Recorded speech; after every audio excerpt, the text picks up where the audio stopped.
হতেই চাইছে না, বিকজ সেখানে একটা অন্য ইস্যু আছে, চাকরি রিলেটেড ইস্যু আছে, সেখানে অনেক ব্যাপার আছে। কিন্তু আমরা যদি বলি ক্লাস 11-12, সেখানেও কিন্তু কেমিস্ট্রিটাকে তারা কিন্তু অ্যাভয়েড করার চেষ্টা করছে, বা চাইছে না যে কেমিস্ট্রিটাকে কোনোভাবে একটা উতরে যাব, বাকি সাবজেক্টগুলোকে কিন্তু আমরা করে সেখান থেকে ম্যানেজ করে দেবো নাম্বারটা।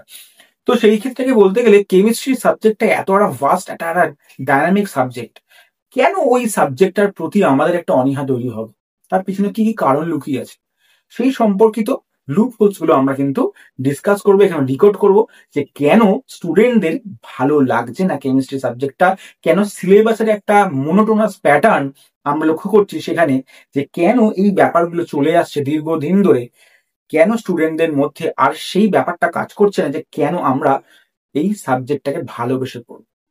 তো চলুন দেখে নেওয়া যাক যে কি কি ব্যাপার থাকতে পারে এইগুলোর পেছনে।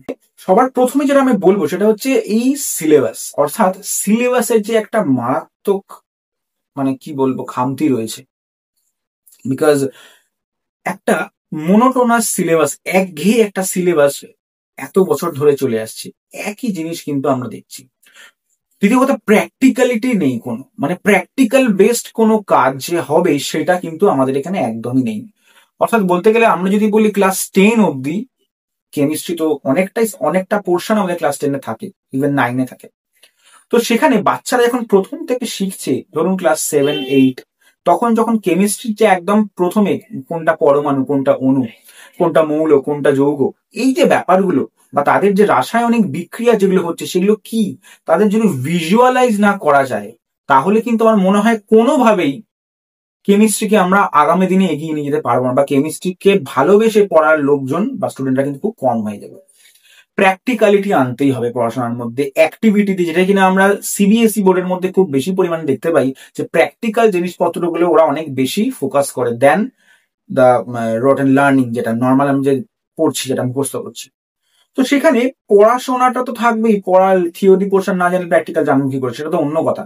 কিন্তু প্র্যাকটিক্যালটা অবশ্যই নিয়ে আসাটা আমার মনে হয় খুব দরকার। ইভেন 11-12-এ আমরা প্রচুর থিওরি পড়ি, মানে মোস্ট অফ দ্য টাইম আমরা থিওরিতেই পড়ি, 70 মার্কস থিওরি, 30 মার্কস প্র্যাকটিক্যাল। আর ওই যে 30 মার্কসের প্র্যাকটিক্যাল হয় সেখানে কি হয় সেটা তো যারা স্টুডেন্ট তারা জানে, আর যারা টিচার আমরা তারা জানি কি হয়, কিছুই প্রায় হয় না সেখানে। সেখানে জাস্ট বললাম না অনেক কিছু ব্যাপার থাকে।